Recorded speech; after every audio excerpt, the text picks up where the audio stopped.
Welcome student. कृषि विज्ञान में हम लोग अध्ययन कर रहे थे, पहले पाठ में पढ़ रहे थे। आज हम जो पीछे पढ़ के रखा है उसके आगे से अध्ययन करेंगे।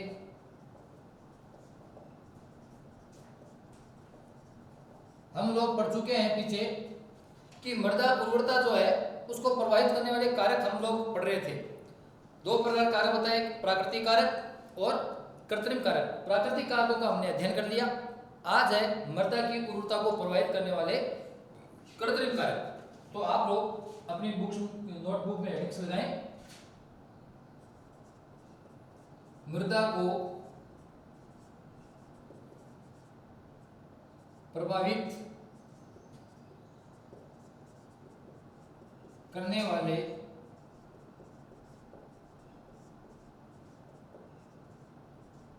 कृत्रिम कारक। तो पहला जो कारक है मृदा को प्रभावित करने वाले कृत्रिम कारकों में वो है जलाक्रांति। जलाक्रांति का मतलब है जल का आवश्यकता से ज्यादा पाया जाना, जल की बढ़ोतरी। तो जलाक्रांति कृत्रिम कारक कैसे हुआ कि इसमें क्या कहा गया है कि यदि मृदा में फसल की आवश्यकता से अधिक जल हो तथा उसके निकास की उचित व्यवस्था नहीं होने पर मृदा में वायु का संचार कम हो जाता है। वायु की संचार, वायु का मात्रा क्या हो जाती है, कम हो जाती है। एक मृदा है, मृदा पर मान लो अधिक पानी का बहाव हो जाता है, फसल को उतने पानी की आवश्यकता ही नहीं है और वो पानी लंबे समय तक वहां पर ठहरा रहे, उसके निकास की कोई व्यवस्था नहीं है, तो वहां पर जो स्थिति होगी वो कैसी स्थिति होगी, जलाक्रांति। और इस वजह से मृदा में वायु का संचार कम हो जाता है, वायु की मात्रा कम हो जाती है। जब मृदा में वायु का संचार कम हो जाएगा तो उसे एक समस्या उत्पन्न होगी, और वो समस्या क्या होगी कि परिणाम स्वरूप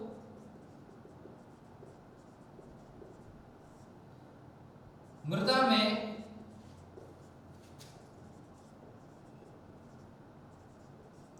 विनाइट्रीकरण को बढ़ावा मिलता है। मृदा में नाइट्रोजन पाई जाती है, तो विनाइट्रीकरण से क्या होगा, नाइट्रोजन की जो ऑक्साइड है, विनाइट्रिक क्रिया क्या कहलाती है, नाइट्रोजन के ऑक्साइड का बाहर निकलना। तो इस वजह से विनाइट्रिक की प्रक्रिया को बढ़ावा मिलता है, जिससे क्या होगा, नाइट्रोजन की कमी हो जाएगी और पौधा जो है वो अपनी उचित वृद्धि नहीं कर पाएगा। ये जलाक्रांति जो है उसका एक कृत्रिम कारक है जो मृदा की जो उर्वरता है उसे क्या करता है, प्रभावित करता है। तो मृदा को प्रभावित करने वाला जो पहला जो कृत्रिम कारक वो क्या है, जलाक्रांति। कि अब जब मृदा में अधिक समय तक पानी ठहरा हुआ रहेगा तो पानी जो है अपसालन की क्रिया से, हम पीछे पढ़ चुके हैं, अपसालन पोषक तत्वों का पानी में घुलकर नीचे चले जाना जमीन में।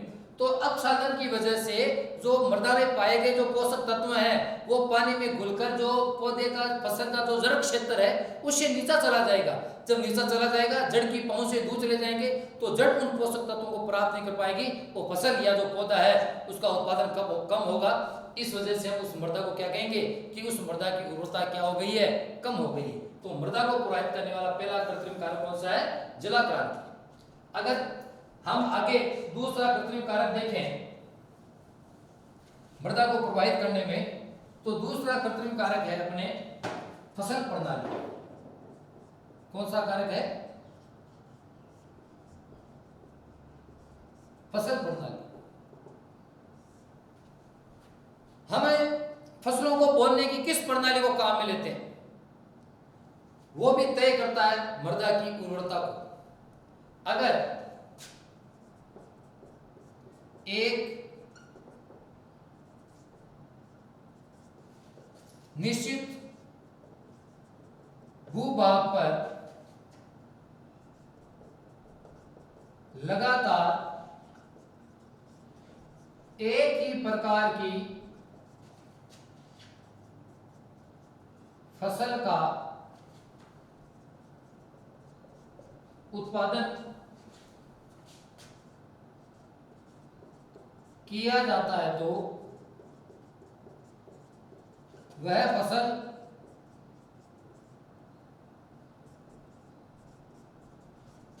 एक ही प्रकार के पोषक तत्व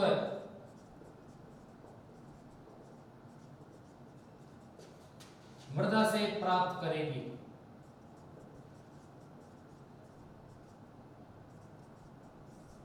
मृदा से प्राप्त करेगी। अगर एक जमीन का टुकड़ा है, खेत है, वहां पर मान लो हम एक ही फसल हर साल बोते जा रहे हैं, तो उससे क्या हानि होगी कि उस फसल को बोने से वह फसल उसके लिए जो आवश्यक तत्व है वो उस मृदा से केवल उन्हीं आवश्यक तत्वों को क्या करेगी, अवशोषित करेगी, जिस वजह से मृदा में उस पोषक तत्व की क्या हो जाएगी, कमी हो जाएगी। क्या हो जाएगी, कमी, जिस वजह से मृदा की उर्वरता क्षमता में क्या आएगी, कमी आ जाएगी, कमजोर हो जाएगी।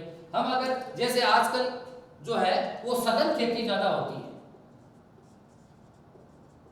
कौन सी खेती ज्यादा होती है, सघन खेती। सघन खेती का मतलब क्या हुआ कि एक कोई निश्चित भूभाग है उस पर हर साल खेती की जाती है, बार बार एक ही वर्ष के अंदर 3 या 4 प्रकार की फसलें वहां पर पैदा की जाती है। ये सघन खेती भी मृदा की उर्वरता क्षमता को कम करने का एक प्रमुख प्रभावशाली कारक है। अगर हम वैज्ञानिक ढंग से फसल चक्र का पालन करें, वैज्ञानिक ढंग से किसका पालन करें, फसल चक्र का, तो फसल चक्र क्या है, फसल चक्र में हम बदल बदल कर फसल बोते हैं।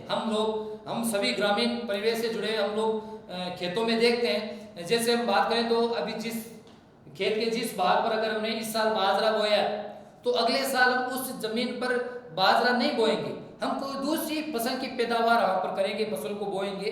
इससे क्या होता है कि जब फसलों को बदल बदल कर बोएंगे तो पोषक तत्व जो मृदा में पाए गए हैं उनकी मात्रा बनी रहेगी, उनमें संतुलन बना रहेगा, जिससे मृदा की उर्वरा क्षमता में कोई कमी नहीं आएगी। और फसल चक्र के तहत यह कहा गया है कि अगर मृदा की उर्वरा क्षमता को बनाए रखना है तो किस प्रकार की फसलों को बोया जाएगा, दालों को। दालें जो है ये मृदा की उर्वरा क्षमता को बढ़ाने में सबसे ज्यादा सहयोगी है। इसीलिए आज जमीन के जिस भाग पर बाजरा बोया गया है अगले साल उस भाग पर या तो मूंग बोया जाएगा या मोट बोए जाएंगे। ये हमारी यहाँ पर प्रचलित दालें हैं जिनको हम यहाँ पर बुआई करते हैं। तो ये एक मृदा को प्रभावित करने वाला दूसरा कृत्रिम कारक है कि अगर ये निश्चित भूभाग पर लगातार एक ही प्रकार की फसल का उत्पादन किया जाता है तो वो फसल एक ही प्रकार के पोषक तत्व मृदा से प्राप्त करेगी, जिस वजह से मृदा में उस पोषक तत्व की क्या हो जाएगी, कमी हो जाएगी। अगर हम अगले कारक की बात करें, मृदा को प्रभावित करने वाले अगर हम अगले कारकों की बात करें तो अगले कारक में हमारे पास है मृदा सूक्ष्म जीव। मृदा में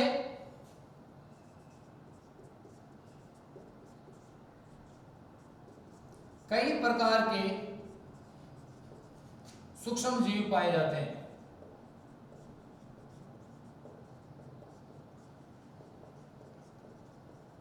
जैसे मृदा में सूक्ष्म जीव है, जैसे कौन कौन से पाए जाते हैं,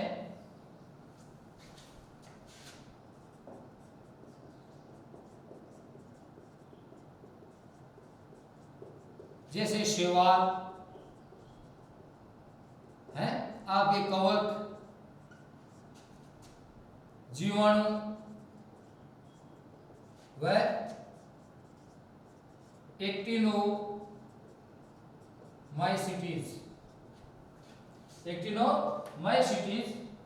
ये प्रमुख जीव हैं, मृदा में पाए गए सूक्ष्म जीव हैं।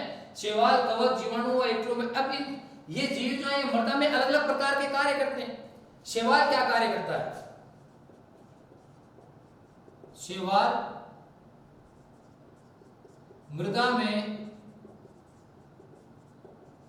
वायु संचार को बढ़ाता है।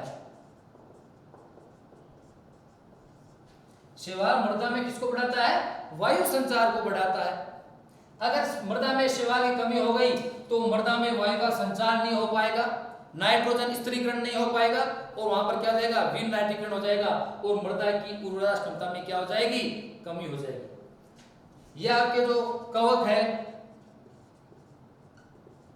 वह एक्टिनोमाइसीटीज,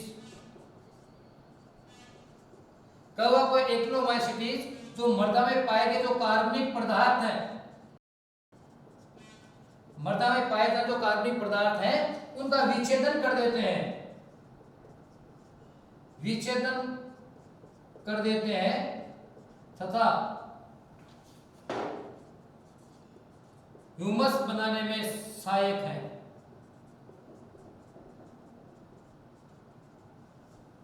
ह्यूमस बनाने में सहायक है। ह्यूमस क्या करता है? मृदा में कार्बनिक पदार्थों का संचय करता है। मृदा में कार्बनिक पदार्थों का क्या करता है? संचय करता है, जिससे पौधे को आवश्यक पोषक तत्व प्राप्त होते रहते हैं। एक जीवाणु है जिसका नाम है राइजोबियम।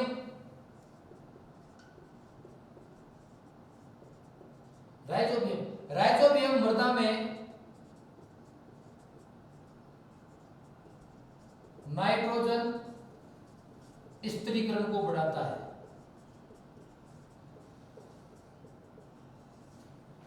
कहने का मतलब क्या हुआ कि मृदा में ये सूक्ष्म जीवों की क्रियाशीलता होती रहनी चाहिए। अगर इनकी क्रियाशीलता में कमी आ गई तो मृदा की उर्वरा क्षमता में भी क्या हो जाएगी? कमी हो जाएगी। अगर हम मृदा को प्रभावित करने वाला जो अगला कारक है उसकी बात करें तो अगला कारक है मृदा पीएच।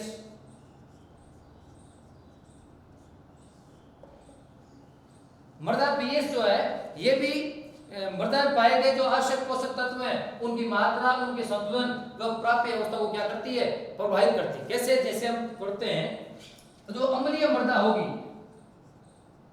कैसी मृदा? अम्लीय मृदा। अम्लीय मृदा में कैल्शियम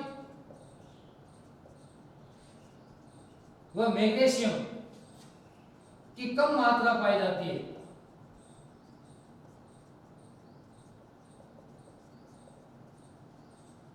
जबकि लोहा, मैंगनीज व तांबा इनकी अधिकता पाई जाती है।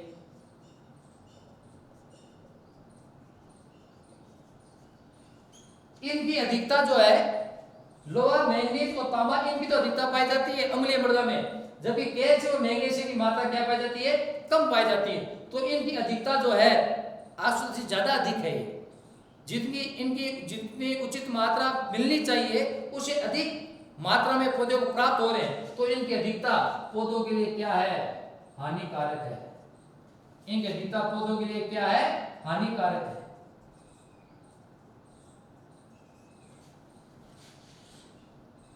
अगर क्षारीय मृदा होगी, क्षारीय मृदा में इसका उल्टा हो जाएगा।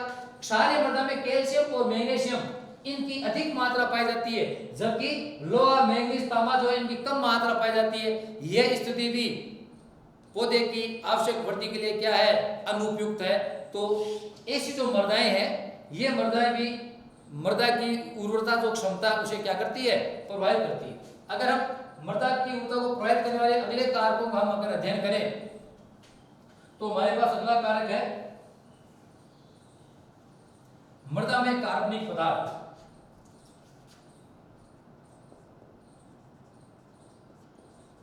मृदा में कार्बनिक पदार्थ की मात्रा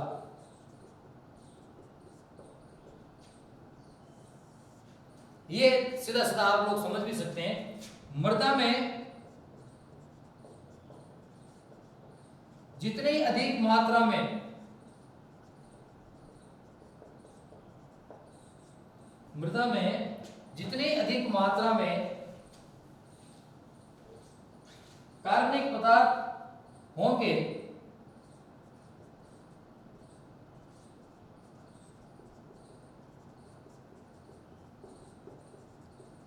वह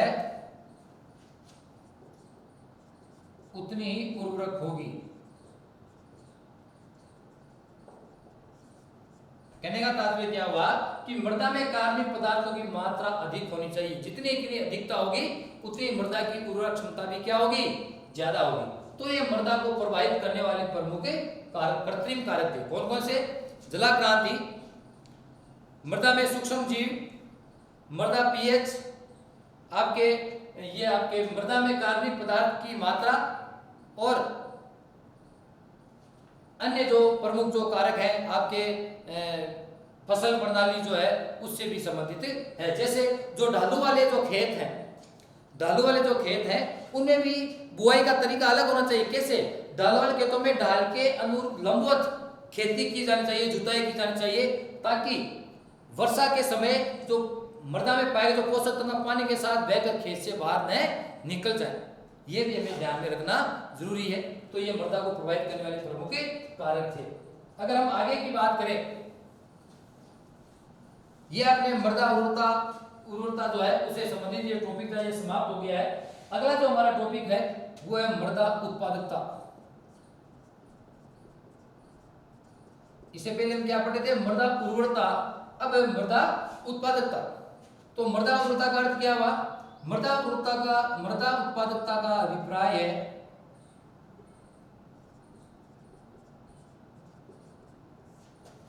उत्पादकता का अभिप्राय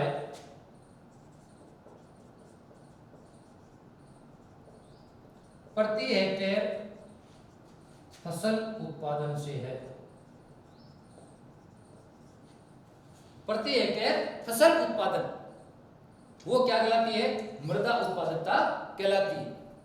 कोई भूमि जो है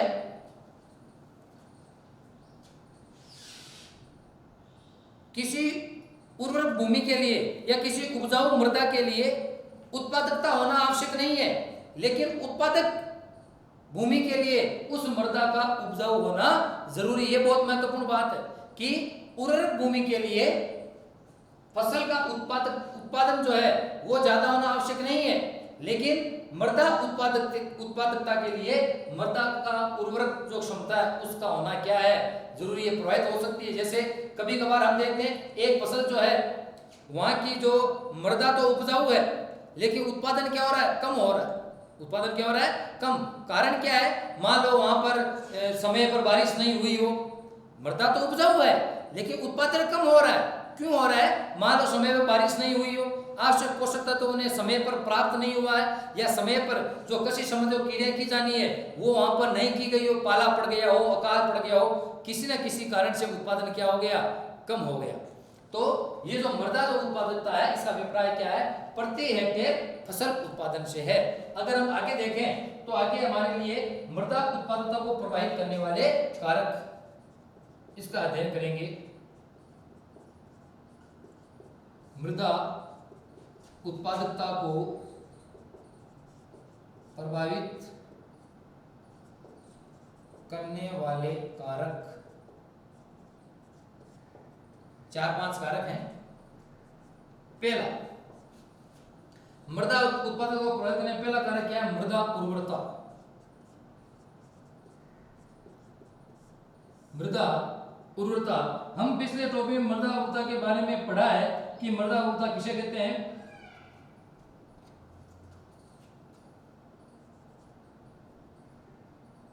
यदि मृदा में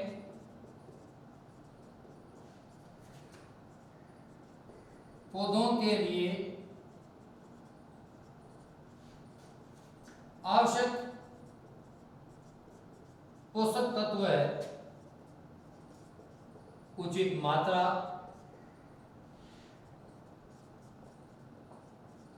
सही संतुलन, पोषक तत्व उचित मात्रा, सही संतुलन व प्राप्य अवस्था में है तो मृदा उत्पादकता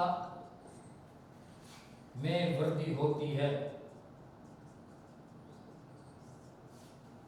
यदि मृदा में पौधों में जो आवश्यक तत्व है उचित मात्रा, सही संतुलन, प्राप्य अवस्था में है तो उस मृदा की उत्पादकता में क्या होगी? वृद्धि होगी। अगर मृदा की उर्वरता क्षमता कम है, मान लो उसमें मौजूद पोषक तत्व उनकी सही मात्रा नहीं है, वो सही संतुलन में, सही संतुलन मतलब क्या हुआ, जैसे अभी हमें पीछे पड़ा अम्लीय मृदा में कैल्शियम और मैग्नीशियम की मात्रा तो कम है लेकिन अन्य तत्वों की मात्रा ज्यादा है, वो सही संतुलन में नहीं है। बराबर संतुलन में हो, अनुपात उनका सही है, तो उस स्थिति में उस मृदा की उर्वरता ज्यादा होगी और ऐसी मृदा जो है उसकी उत्पादकता क्या होगी, अधिक होगी। दूसरा अगर हम कारक देखें,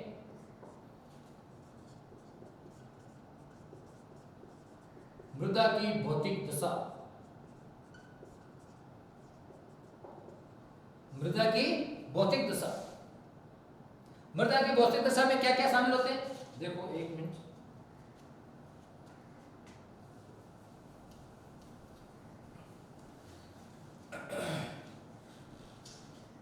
मृदा की भौतिक दशा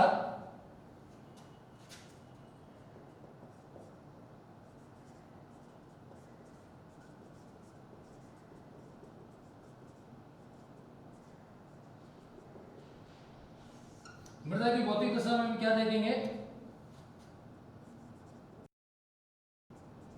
मृदा की उपयुक्त भौतिक दशा पौधे की वृद्धि में सहायक होती है। उपयुक्त मतलब पौधे के अनुरूप अगर उसकी मृदा की भौतिक दशा है तो उस स्थिति में पौधे की वृद्धि क्या होगी, सही तरीके से होगी। भौतिक दशा की बात करें तो मृदा के भौतिक गुण कौन कौन से होते हैं, मृदा की जल धारण क्षमता,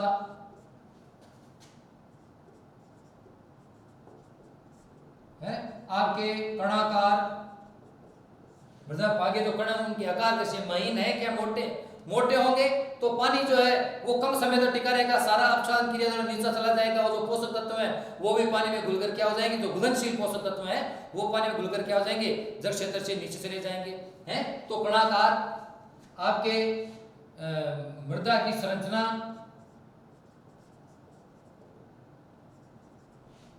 आदि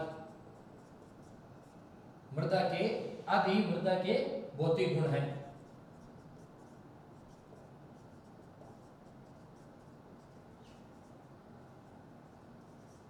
ये भौतिक गुण भी मृदा उत्पादों क्या करते हैं, प्रभावित करते हैं। मान लो आपके ये महीन कणों वाली बलुई मिट्टी है, ये आपके जिन मृदा के कणाकार कणों का आकार क्या ज्यादा है वो मिट्टी है, वहां पर हम फसल का उत्पादन कर रहे हैं, बारिश होगी, ऐसी मिट्टी जल धारण क्षमता कम होगी, पानी जो नीचे रिस जाएगा और आवश्यक घुलनशील जो पोषक तत्व वो भी घुल के नीचे चले जाएंगे। उस स्थिति में फसल को की जो जड़ें वो आवश्यक पोषक तत्वों को पूरी मात्रा में प्राप्त नहीं कर पाते हैं और पौधे की वृद्धि क्या जाती है, रुक जाती है। पौधे की वृद्धि रुक जाएगी तो फसल उत्पादन भी क्या होगा, प्रभावित होगा। अगर महीन कणों वाली मृदा वहां पर पानी जो है वो अपक्षारण की ज्यादा नीचे नहीं जाएगा, फसल या पौधे जड़ें जो है वो उचित मात्रा में और सही संतुलन अनुपात में आवश्यक पोषक को ग्रहण करेंगे, फसल की वृद्धि पर्याप्त रूप से होगी और फसल का उत्पादन प्रभावित नहीं होगा, बढ़ेगा। तो ये मृदा की भौतिक दशा या मृदा के भौतिक गुण मृदा उत्पादकता को प्रभावित करते हैं। अगर हम अगले कारक की बात करें तो अगला कारक है यातायात के साधन।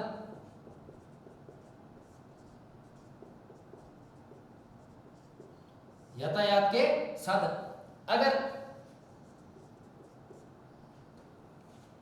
अगर सही व विकसित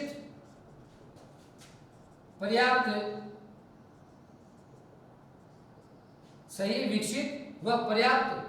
यातायात के साधन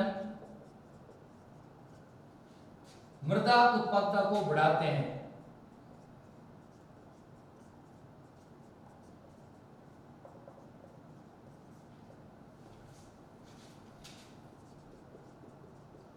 यातायात के साधनों से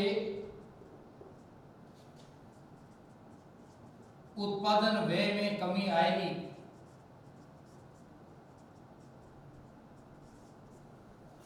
मान लो हमने खेत में फसल का उत्पादन किया, उत्पादन का चारा अलग कर दिया, अनाज अलग कर दिया और हमने भंडारित कर दिया। अब हमें इसे बाजार ले जाना, बेचना है, यातायात के साधन नहीं है, यातायात के हमारे पास साधन नहीं है। साधन है तो वो अधिक खर्चीले हैं, सड़क मार्ग दुरुस्त नहीं है, सही नहीं है, उबड़ खाबड़ है, ले जाने में समस्याएं आएगी, कई प्रकार की परेशानियों का हमें सामना करना पड़ेगा, है, खर्चा ज्यादा होगा, खर्चा ज्यादा होगा, फिर हम उसे बाजार में बेचेंगे, मान लो जितना खर्चा हुआ है उसकी तुलना में हमें कम आय प्राप्त हुई है, तो क्या वो उत्पादकता हमारे लिए वरदान साबित होगी? नहीं होगी। हम ऐसी मृदा उत्पादकता को अपने लिए लाभदायक नहीं मानेंगे। हमारे पास सही को अगर विकसित व पर्याप्त यातायात के साधन है तो उससे हमारे उत्पादन व्यय में क्या होगी? कमी होगी और हम अधिक आय क्या करेंगे? प्राप्त करेंगे। अगर हम अगले कारक की बात करें, मृदा के उत्पादों को प्रभावित करने वाला जो अगला कारक है उसमें मृदा की स्थिति।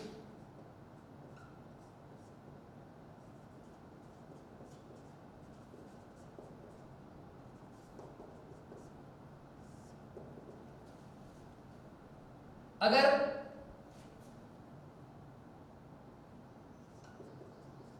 शहर के पास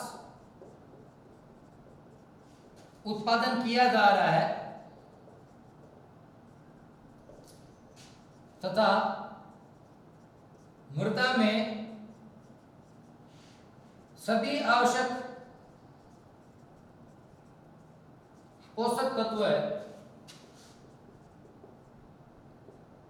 पर्याप्त मात्रा में हो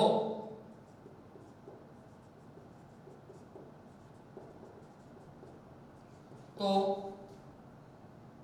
अधिक आय प्राप्त की जा सकती है।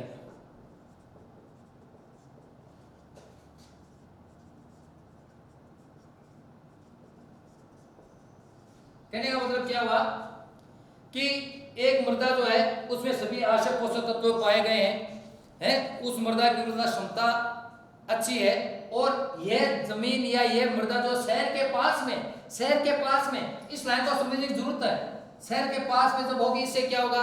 हमें सही समय पर यातायात के साधन प्राप्त हो जाएंगे, हमें फसल में लगने वाली जो कीट जो बीमारियां उनको मारने वाली दवा हमें प्राप्त हो जाएगी, रासायनिक खाद या जैविक खाद हमें प्राप्त हो जाएगी, कई उर्वरक हम बाजार से सही समय पर और कम समय में हम उन्हें प्राप्त कर पाएंगे। उससे क्या होगा? मृदा की उत्पादकता में क्या होगी? वृद्धि होगी और एक किसान को या हमें क्या प्राप्त होगी? अधिक आय प्राप्त की जा सकती है। अन्य कारक कौन कौन से मृदा के उत्पादों को प्रभावित करने वाले?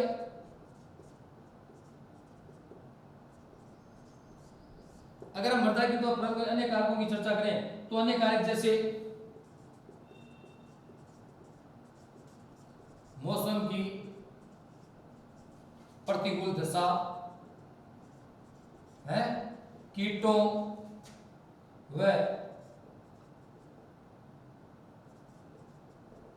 बीमारियों का प्रकोप है। आपके अगर मौसम की दशा, मौसम की स्थितियां जो है ये आपके फसल के अनुरूप ना हो, फसल को पानी की आवश्यकता है, बारिश नहीं हुई समय पर, तेज धूप पड़ रही है, फसल पकने पर बारिश हो गई, फसल खराब हो जाएगी, है, कीटों का प्रकोप, बीमारियों का प्रकोप हो गया, या फिर आवारा जानवरों द्वारा फसल को नष्ट कर देना,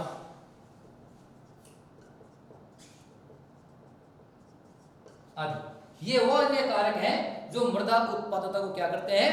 प्रभावित करते हैं। ये था आज हमारा मृदा उत्पादकता किसे कहते हैं, उसका अभिप्राय क्या है, वो मृदा उत्पादकता को प्रभावित करने वाले कारक। अगला एक बहुत ही महत्वपूर्ण टॉपिक जो हमारी परीक्षा चाहे अर्धवार्षिक हो चाहे ईयरली एग्जाम हो, उन दोनों के लिए महत्वपूर्ण है,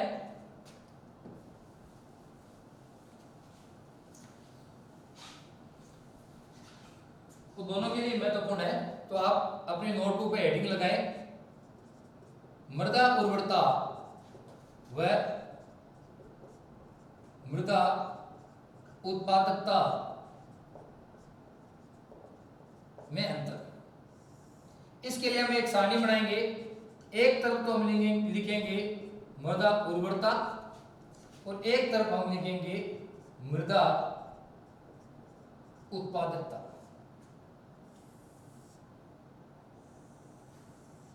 इस प्रकार से एक टेबल बनाए आप लोग,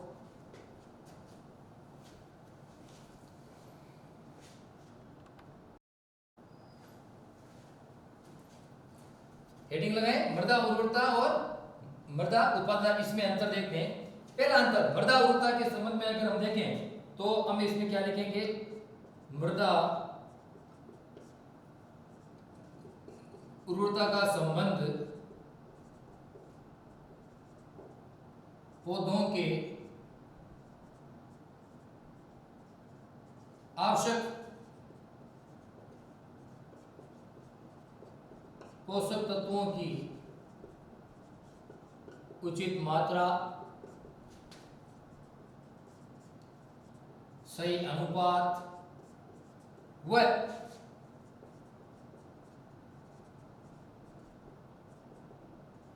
उपलब्ध कराने की क्षमता से है। कहने का मतलब मृदा उर्वरता का संबंध किससे होगा, पौधों के जो आवश्यक पोषक तत्वों की उचित मात्रा, सही अनुपात और उपलब्ध कराने की क्षमता से। पौधों को जो आवश्यक पोषक तत्व है उनकी उचित मात्रा उन्हें प्राप्त हो, सही अनुपात में प्राप्त हो और उन्हें उपलब्ध कराने की क्षमता को क्या कहा गया है, मृदा उर्वरता से जोड़ा गया है। अगर हम मृदा उत्पादन की बात करें तो मृदा उत्पादकता का संबंध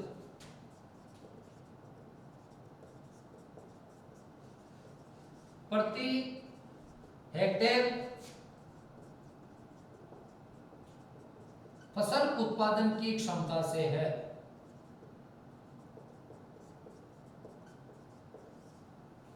मृदा उर्वरता का संबंध प्रति हेक्टेयर फसल उत्पादन की क्षमता से, ये एक महत्वपूर्ण अंतर है मृदा उर्वरता और मृदा उत्पादकता में। अगर अगले अंतर की बात करें तो अगले अंतर में हम देखेंगे कि एक उर्वर मृदा, उर्वरक जो मृदा है, एक उर्वर मृदा उत्पादक हो भी सकती है और नहीं भी। हम इस अंतर के साथ पीछे पड़ चुके हैं कि उर्वरक मृदा जो है वो फसल का उत्पादन बढ़ा भी सकती है और उसमें उत्पादन हो भी सकता है और नहीं भी हो सकता है। कारण क्या, मौसम प्रभावित कर देता है। मृदा उपजाऊ है, मृदा की उर्वरता क्षमता बहुत ज्यादा अच्छी है, लेकिन बीमारियों के प्रकोप के कारण, अनुकूल दशा, मौसम के अनुकूल दशाओं के कारण, भौतिक दशाओं में परिवर्तन होने के कारण उसमें उत्पादन कम भी हो सकता है। तो उर्वर मृदा उत्पादक हो भी सकती है और नहीं भी। लेकिन इसमें क्या है कि उत्पादक जो मृदा होगी, उत्पादक मृदा हमेशा उर्वर होगी। इसमें अंतर क्या है कि जो मृदा उत्पादक है वो हमेशा एक ऐसी मृदा होगी, उर्वर मृदा होगी। जहां पर उत्पादन हमेशा बढ़ रहा है ऐसी मृदा हमेशा ही क्या होगी, उर्वर होगी, उस मृदा की उपजाऊ क्षमता ज्यादा होगी।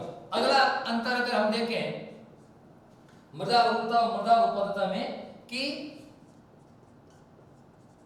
मृदा उर्वरता की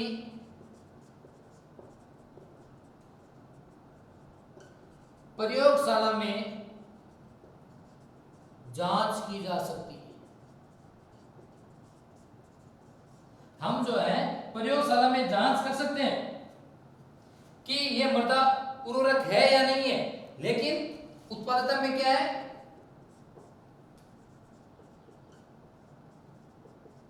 मृदा उत्पादकता की जांच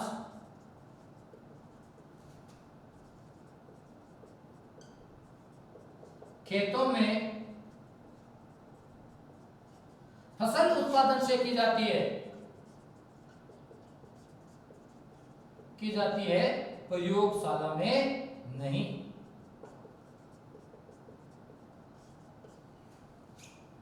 मृदा की उत्पादकता कितनी है ये इसकी जांच हम कैसे करेंगे, खेतों में होने वाले फसल के उत्पादन से इसकी जांच की जाएगी। प्रयोगशाला में मृदा उत्पादकता की जांच नहीं की जा सकती। इसे आप नोट करें। एक लास्ट अंतर और है वो मैं ऊपर लिख रहा हूं,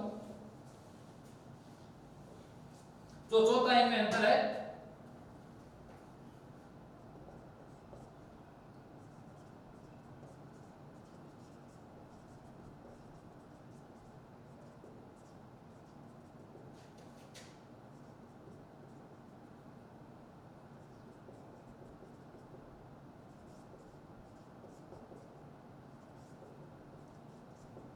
मृदा की भौतिक दशा, रासायनिक स्थिति, पौधों के पोषक तत्वों की मात्रा, पौधों के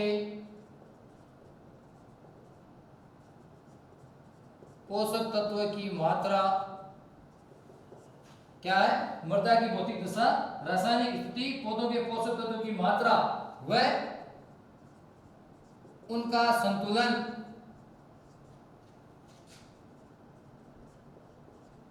मृदा उर्वरता को प्रभावित करते हैं।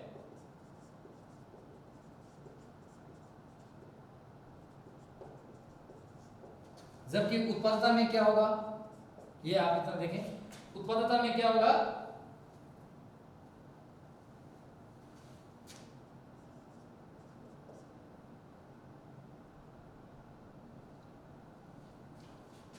उत्पाद की मांग है, उत्पाद की मांग, उत्पादन व्यय, उत्पाद की मांग, उत्पादन व्यय, ये जो है ये वो कारक है जो इसको प्रभावित करते हैं। किसको, मृदा की उर्वरता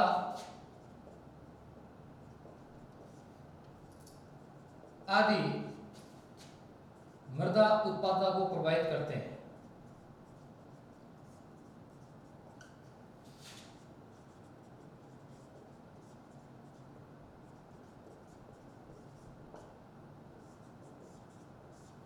आज की चर्चा में इतनी करेंगे। आगे क्लासों के लिए आप BRM स्कूल के चैनल से बने रहें। धन्यवाद। जय हिंद, जय भारत।